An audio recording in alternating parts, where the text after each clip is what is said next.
We have Apple, as you know, it's coming in. And I had a little problem with Tim Cook yesterday. I said to him, Tim, you're my friend. I treated you very good. You're coming in with $500 billion, but now I hear you're building all over India. I don't want you building in India. You can build in India if you want to take care of India, because India is the highest, one of the highest tariff nations in the world. It's very hard to sell into India.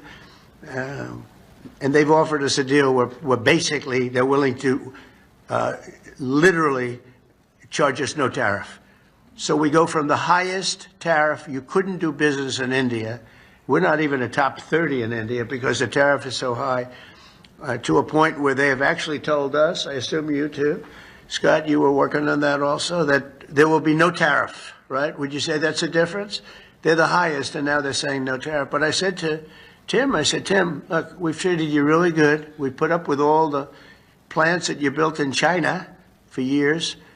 Now you got to build us. We're not interested in you building in India.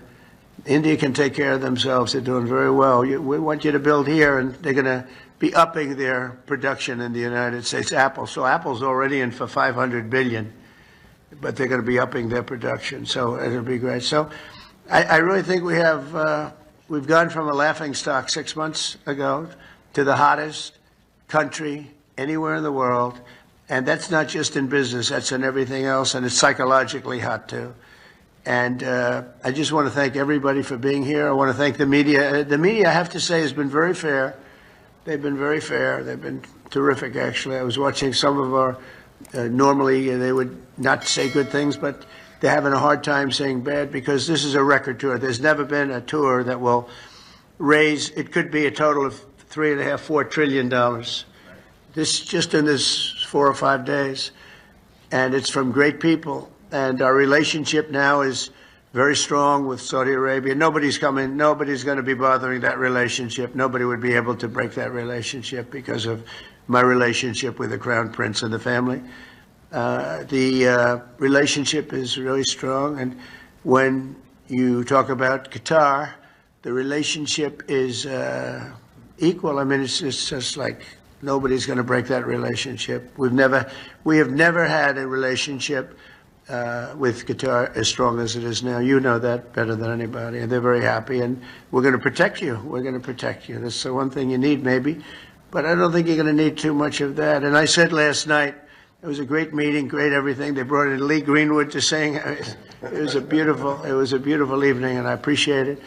But I said last night that Iran is very lucky to have the Emir because he's actually fighting for them. He doesn't want us to do a vicious blow to Iran. He says, you can make a deal, you can make a deal. He's really fighting, and I really mean this. I think that Iran should say a big thank you to the Emir, because the Emir is fighting very much that we don't. And there are many people that want me to go the other route.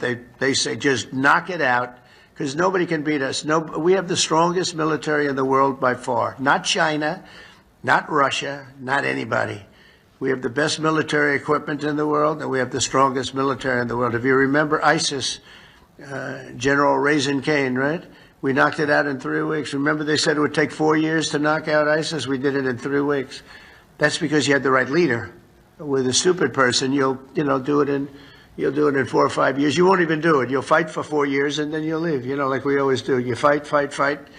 We had a president that blew up half the Middle East and then he left. That was it, It was like spent $10 trillion on blowing up the Middle East and then he left.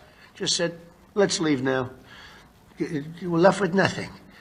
And we don't do that. We take care of our friends. And so you have a great ally in us, and there's nobody even close. In terms of military power, there's nobody close. And I'm not only talking about nuclear. I don't like to mention the word because the nuclear is so destructive that it brings you into a different category. But we're number one in nuclear. I rebuilt our military, by the way, in my first term. We had a really successful first term. Then the election was rigged, and I had to wait, and it became more historic, and I was able to watch and see.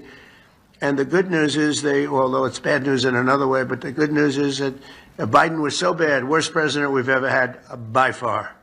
There was never a president like this. This man was grossly incompetent, and now that's been proven. but people were able to see how bad it is. And it gave me a mandate. We won all 7 swing states. We won the popular vote by a lot. We won the counties by 2,725 to 505. That's why the map is completely red. When you look at it, the map, it was an obliteration, this election.